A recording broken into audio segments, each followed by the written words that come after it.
খোলামেলা পোশাকে নারীর ডাকে মৈত্রী যাত্রা কর্মসূচিতে এ ধরনের স্লোগান দিয়ে পুরো নারী সমাজকে ছোট করেছেন তারা। নারীর প্রতিনিধিত্ব করতে আসলেও এমন অশালীনতা কিভাবে পুরো বাংলাদেশের নারী সমাজকে প্রতিনিধিত্ব করে তা নিয়ে প্রশ্ন উঠেছে।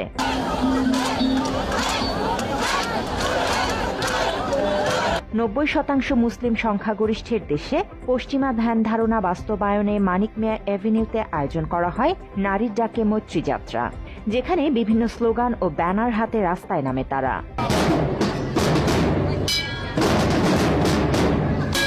নারীর অধিকার, সমতা, ন্যায্যতা ও স্বাধীনতা আদায়ের জন্য এই আয়োজন করা হয়।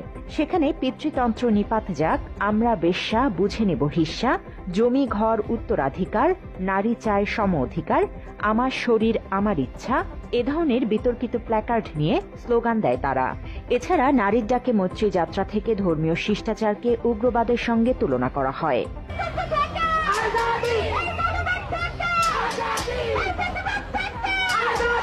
নারীর ডাকে মৈত্রী যাত্রা নামে যে নোংরামির আয়োজন করা হয়, সেখানে সংবাদ প্রচারে মিডিয়া কর্মীদেরও বাধা দেয়া হয়। বক্তব্য নিতে গেলে কয়েকজন নারী এসে প্ল্যাকার্ড দিয়ে মিডিয়া কর্মীদের ক্যামেরা ছেকে দেয়। এ সময় বাগবিতণ্ডায় জড়িয়ে পড়ে সাংবাদিকদের সঙ্গে।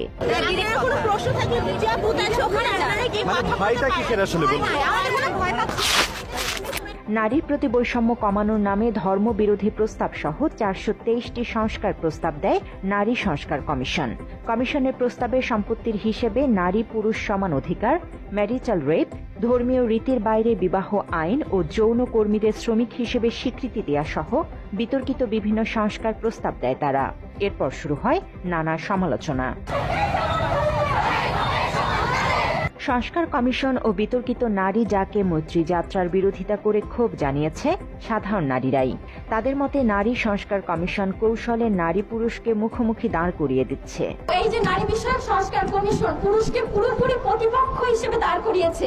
এছাড়া তারা জানিয়েছেন, যেখানে ইসলাম ধর্মের আইন অনুযায়ী পৈতৃক সম্পদের ভাগ পাবে মেয়েরা, সেখানে নতুন করে বিতর্ক সৃষ্টির কোনো সুযোগ নেই।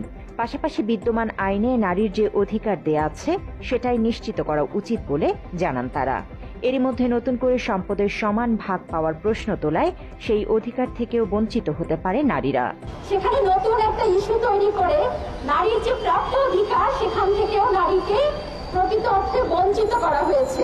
মাত্র 30% টাকায় জমির মালিক হয়ে নতুন বাংলাদেশের গড়ে তোলার স্বপ্ন দেখা বাংলা বসতি। এছাড়া সম্পদের অর্ধেক হিসেবের কথা বলে নারী সংস্কার কমিশন পারিবারিক কলহকে উস্কে দিচ্ছে বলে মনে